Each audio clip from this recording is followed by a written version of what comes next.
Hello and welcome to IGNOU BAPSH। आज हम BPSC 101 का यूनिट नंबर 3 देखने वाले हैं, जिसका टॉपिक है एडमिनिस्ट्रेटिव मैनेजमेंट अप्रोच।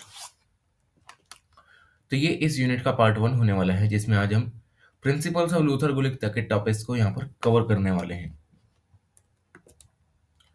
तो इंट्रोडक्शन में हमें ये बताया गया है कि पब्लिक एडमिनिस्ट्रेशन को सेपरेट डिसिप्लिन के रूप में पढ़ने की जो फाउंडेशन थी वो रखी वुड्रो विल्सन ने। इससे पहले पब्लिक एडमिनिस्ट्रेशन को सेपरेट डिसिप्लिन की तरह नहीं पढ़ा जाता था। पहले कोई पब्लिक एडमिनिस्ट्रेशन का नाम का कोई भी सब्जेक्ट नहीं होता था। पहले इसको पॉलिटिक्स में पढ़ लिया, कहीं इकोनॉमी में पढ़ लिया, गवर्नेंस में पढ़ लिया, ये सब चलता रहता था। तो जब वुड्रो आए, इन्होंने शुरुआत की पब्लिक एडमिनिस्ट्रेशन को एज अ सेपरेट फील्ड बनाने की। स्टार्ट ऐसे हुआ कि इसमें पब्लिक एडमिनिस्ट्रेशन में जो भी रिफॉर्म्स हुए यूनाइटेड स्टेट्स में, उससे स्टडी को किया गया। उसी के बाद से ही बहुत सारे स्कॉलर्स और प्रैक्टिशनर्स पब्लिक एडमिनिस्ट्रेशन को पढ़ने लगे, स्टडी करने लगे और ये देखने लगे कि कैसे पब्लिक सर्विस डिलीवरी में जो भी लोग एंगेज होते हैं उनकी परफॉर्मेंस को इम्प्रूव किया जाए, ताकि एफिशिएंट में वे काम कर सकें और इकोनॉमिकली उनको बूस्ट किया जा सके। एडमिनिस्ट्रेटिव मैनेजमेंट अप्रोच को हम मैकेनिकल अप्रोच या प्रिंसिपल्स ऑफ एडमिनिस्ट्रेशन अप्रोच भी मानते हैं। ये अप्रोचेस ब्रॉडली हम चार अप्रोचेस में बांट सकते हैं, जैसे कि क्लासिकल, नियो क्लासिकल, मॉडर्न और post modern. Administrative management approach एक बहुत ही इंपॉर्टेंट स्टेज मानी जाती है पब्लिक एडमिनिस्ट्रेशन के इवोल्यूशन की, क्योंकि ये तब इवॉल्व होने लगा जब ये कॉम्प्लीमेंट करने लग गया साइंटिफिक मैनेजमेंट अप्रोच को।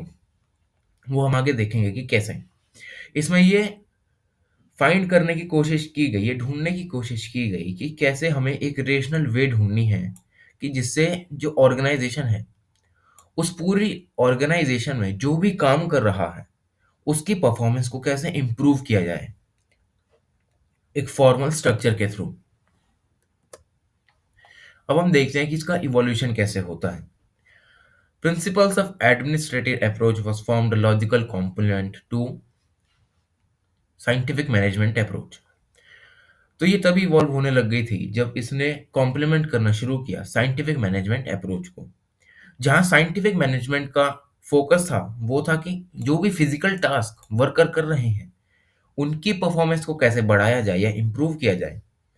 वहीं एडमिनिस्ट्रेटिव मैनेजमेंट अप्रोच का ये फोकस था कि इन सभी को देखते हुए एक फॉर्मल ऑर्गेनाइजेशन स्ट्रक्चर हम बनाएं, ताकि जो ये लोग हैं वो फॉर्मल तरीके से एक पर्टिकुलर टास्क करें, उस टास्क के बेसिस पे उन्हें वेजेस मिले और आगे ये प्रोडक्टिविटी में बढ़ाते रहें।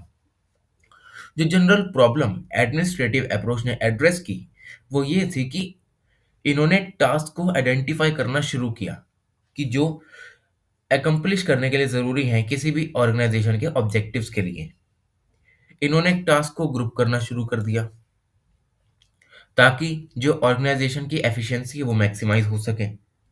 इन स्कॉलर्स ने एडमिनिस्ट्रेशन को पब्लिक और प्राइवेट दोनों में ही इक्वली एप्लीकेबल करना शुरू कर दिया। इस स्कूल ऑफ थॉट को हम एडमिनिस्ट्रेटिव थिंकर्स के जरिए जानते हैं, जो कि होते हैं Luther Gulick, Lyndall Urwick, Henri Fayol and MP Follett. इसी अप्रोच को देखते हुए, क्योंकि यहाँ पर स्ट्रक्चर्स की बात की जाती है कि यहाँ पर प्रॉपर हायरार्की होनी चाहिए, टास्क का अच्छे से स्पेसिफिकेशन होना चाहिए, वेजेस सही मिलनी चाहिए, ठीक है। इसी को देखते हुए हम इसको स्ट्रक्चरिस्ट थ्योरी ऑफ एडमिनिस्ट्रेशन भी कह सकते हैं। इस स्कूल ऑफ थॉट में जो भी थिंकर्स थे वो ये बिलीव करते थे कि कोई भी ऑर्गेनाइजेशन अगर अच्छे से फंक्शन करना चाहती है तो वो बिना फॉर्मल स्ट्रक्चर के फंक्शन कर ही नहीं सकती। जहाँ पर क्लियर कट स्पेसिफिकेशन हो फंक्शंस का, रिस्पॉन्सिबिलिटी और पावर हो, ठीक है, एम्प्लॉयज के बीच में, इसके बिना कोई भी ऑर्गेनाइजेशन यहाँ पर अच्छे से वर्क नहीं कर सकती है। इसमें एडमिनिस्ट्रेशन को एज अ कलेक्टिव विल देखा जाता है, जहाँ पर सारे लोग मिलकर काम करते हैं और ऑर्गेनाइजेशन के वर्क को एफिशिएंटली चलाते रहते हैं। इसमें लोगों के पास अलग अलग रिस्पॉन्सिबिलिटीज होती हैं कि जो भी गोल्स हमारी ऑर्गेनाइजेशन ने सेट किए हैं हम उनको कैसे अचीव कर सकते हैं। और कैसे इसमें लोगों का बिहेवियर और परफॉर्मेंस जो है वो भी यहाँ पर चेंज होता है। अब आप देखते हैं कि मेजर कंट्रीब्यूटर्स कौन कौन होते हैं एडमिनिस्ट्रेटिव मैनेजमेंट अप्रोच के। सबसे पहले थिंकर होते हैं हमारे views of Henry Fayol. Henry Fayol का जन्म हुआ था 1841 में, और इनको एडमिनिस्ट्रेटिव मैनेजमेंट अप्रोच का फाउंडिंग फादर भी कहा जाता है। ये एक प्रोफेशन से इंजीनियर थे, एक माइनिंग कंपनी में काम करते थे मैनेजिंग डायरेक्टर के रूप में। तो इन्होंने कुछ 14 पॉइंट्स दिए जिनको फॉलो करके कोई भी जो ऑर्गेनाइजेशन है अपनी प्रोडक्टिविटी, अपने गोल्स को अच्छे से अचीव कर सकती है। सबसे पहला गोल था हायरार्कियल स्ट्रक्चर। अब इसमें क्या है कि हायरार्कियल स्ट्रक्चर में हमें एक प्रॉपर हायरार्की बनानी चाहिए कि ऊपर से नीचे तक जो भी लोग काम कर रहे हैं उनकी प्रॉपर हायरार्की हो। ऐसा नहीं होना चाहिए कि एक कमांड भी एक ही बंदा दे रहा है, ठीक है, रिपोर्ट दूसरे लोग जो हैं उसको ही कर रहे हैं, ट्रांसपोर्टेशन वही देख रहा है, ठीक है। सारी चीजें एक बंदे के पास नहीं होनी चाहिए, यहाँ पर प्रॉपर हायरार्की होनी चाहिए। हायरार्की के बेसिस पर हमें लोगों को काम बांटने चाहिए ताकि एक क्लियर लाइन बने अथॉरिटी की, और अकाउंटेबिलिटी भी बनी रहे from top to downwards. Next आता है डिवीजन ऑफ लेबर। ये इस अप्रोच का सेकंड मोस्ट सिग्निफिकेंट प्रिंसिपल है कि हमें वेल डिफाइंड और क्लियर डिवीजन करना चाहिए वर्क का लोगों के बीच में।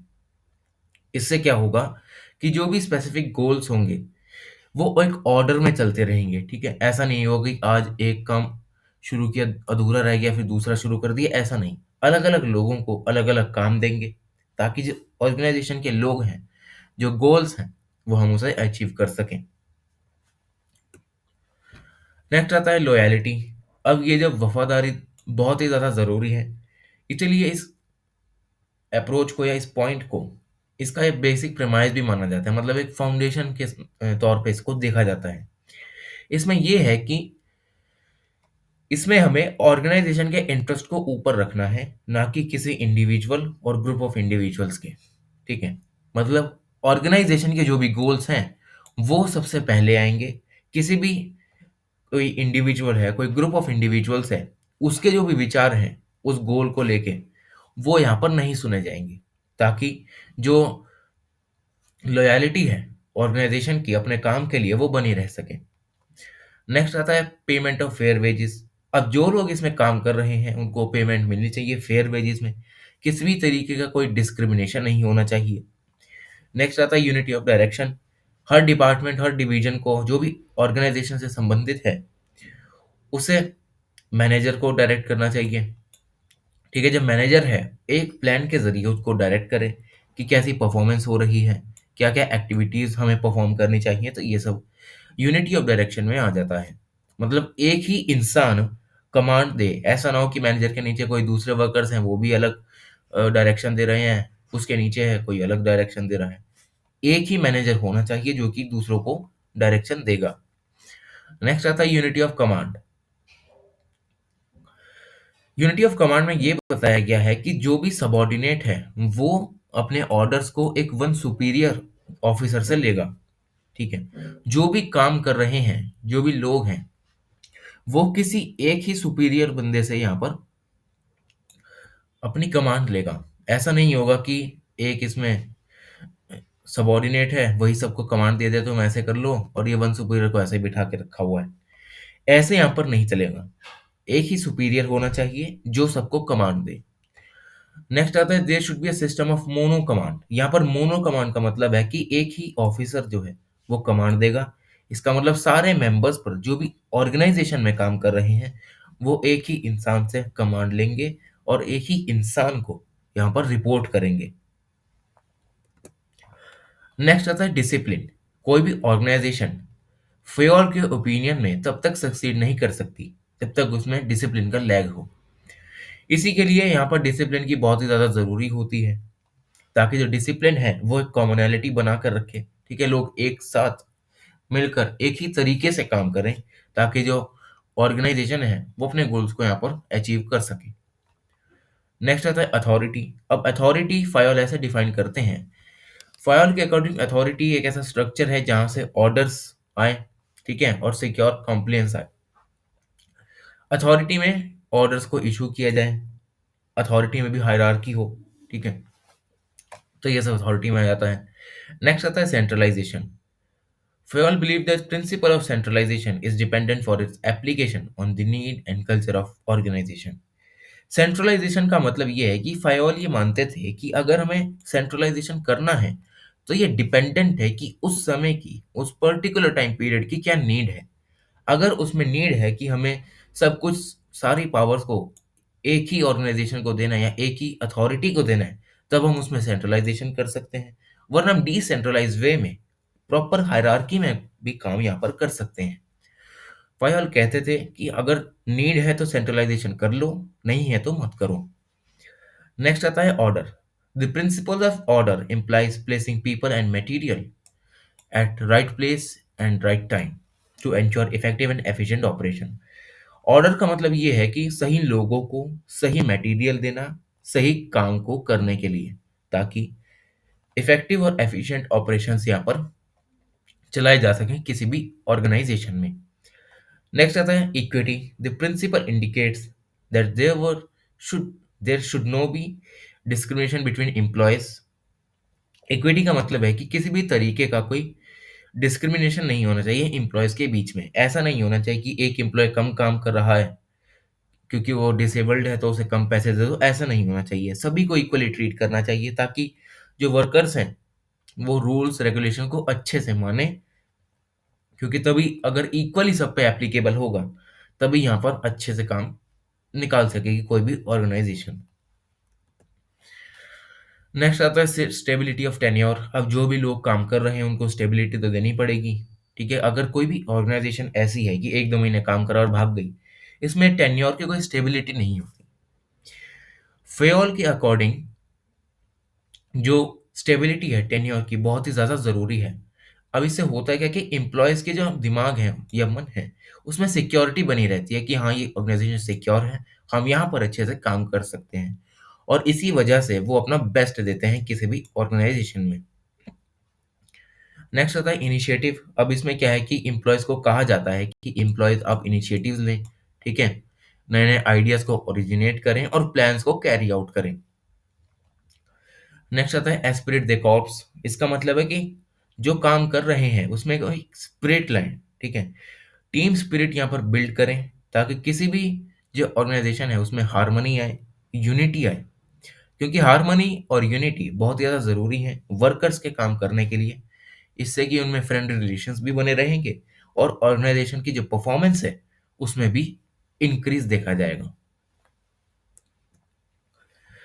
अब उसके बाद जो फेयोल है वो कुछ 5 एलिमेंट्स देते हैं कि क्या-क्या यूज़ होना चाहिए बिज़नेस की एक्टिविटीज़ में, ठीक है?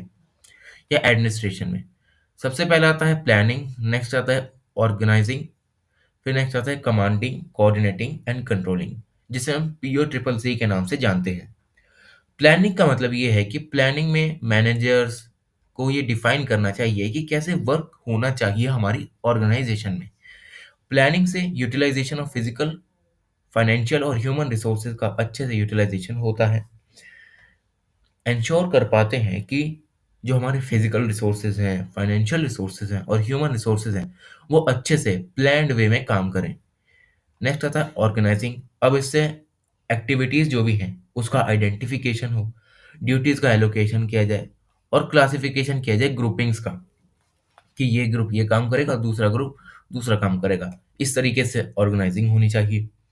नेक्स्ट आता है कमांडिंग। अब मैनेजमेंट में कमांडिंग का होना बहुत ही ज़्यादा ज़रूरी है क्योंकि इसमें एक अथॉरिटी चाहिए जो कि सबको कमांड दे, ठीक है, ताकि जो पर्सनल एक्टिविटी है वो यहाँ पर उसको डायरेक्शन मिल सके। सेकंड आता है coordinating. Management must take certain steps that personal work together in a cooperative manner. अब कोऑर्डिनेटिंग में ये है कि मैनेजमेंट को कुछ ऐसे स्टेप्स लेने चाहिए जिससे कि जो लोग इस ऑर्गेनाइजेशन में काम कर रहे हैं वो कोऑपरेटिव मैनर में एक साथ वर्क कर सकें।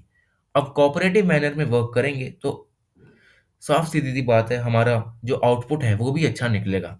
इसी वजह से इसको यहाँ पर इंक्लूड किया गया है। फिर लास्ट आता है कंट्रोलिंग।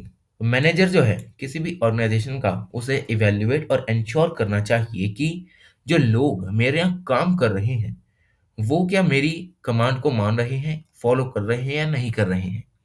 ये एक ऐसा एक्ट होता है जिसकी वजह से जो भी गोल्स एक जो ऑर्गेनाइजेशन है वो फॉलो करती है या अटेन करती है, इसके लिए यहाँ पर बहुत ज़्यादा ज़रूरी बन जाता है। इससे जो भी गोल्स एक ऑर्गेनाइजेशन सेट करती है उनको अचीव किया जा सकता है एक स्टैंडर्डाइज मेथड के जरिए। अब आते हैं कॉन्ट्रीब्यूशन ऑफ लिंडल अर्विक। लिंडल अर्विक ने क्या क्या कॉन्ट्रीब्यूशंस दी है। लिंडल अर्विक ने अपनी जो एजुकेशन है वो ऑक्सफोर्ड यूनिवर्सिटी से की। ये जापान में जन्मे और ये फर्स्ट वर्ल्ड वॉर में भी इन्होंने सर्व किया as a lieutenant governor of British army. British army में भी ये काम कर चुके हैं। ये बहुत सारे पेपर्स जो भी साइंटिफिक एडमिनिस्ट्रेशन से रिलेटेड हैं वो इनमें एडिटर के रूप में काम कर चुके हैं। ये एक वेल रेपुलेटेड और वेल रिनोन्ड इंडस्ट्रियल कंसल्टेंट हैं जो कि एडमिनिस्ट्रेटिव जो मैनेजमेंट एजुकेशन है यूके में उसमें भी काम ये करते रहते हैं, स्पेशली एडमिनिस्ट्रेशन से रिलेटेड। ऑर्विक का ये मानना था कि कुछ ऐसे 8 प्रिंसिपल्स हैं जिनका वर्क करके जो ऑर्गेनाइजेशन है वो यहाँ पर अच्छे से वर्क कर सकती है। इनमें से कुछ यहाँ पर बताए गए हैं, जैसे कि the objective of the organisation. Organisation को अपना एक ऑब्जेक्टिव सेट करना चाहिए, मतलब एक गोल सेट करना चाहिए। बिना गोल सेट किए ऐसे ही धड़ाधड़ धड़ल्ले से काम चला रखा है, उससे ऑर्गेनाइजेशन अच्छे से काम नहीं कर सकती। तो अरविंद पहले ही कहते थे कि ऑब्जेक्टिव्स का सेट करना किसी भी ऑर्गेनाइजेशन के लिए वो बहुत ही ज़्यादा ज़रूरी है, ताकि वो उस गोल को अचीव करने के लिए एक प्लान्ड वे में काम कर सके। सेकंड है अथॉरिटी एंड रिस्पॉन्सिबिलिटी। अब अथॉरिटी भी होनी चाहिए जो कि ऑर्डर को इशू करे, साथ ही साथ रिस्पॉन्सिबिलिटी भी होनी चाहिए सभी वर्कर्स पर जो भी काम कर रहे हैं। सेकंड है स्पैन ऑफ कंट्रोल। अब किस इंटेंसिटी का हमें कंट्रोल रखना चाहिए लोगों पर कि वो काम कर रहे हैं या नहीं कर रहे हैं, ठीक है, वो इसमें बताया गया है कि हमें वर्कर्स को कैसे कंट्रोल करना चाहिए अलग अलग सिचुएशंस में।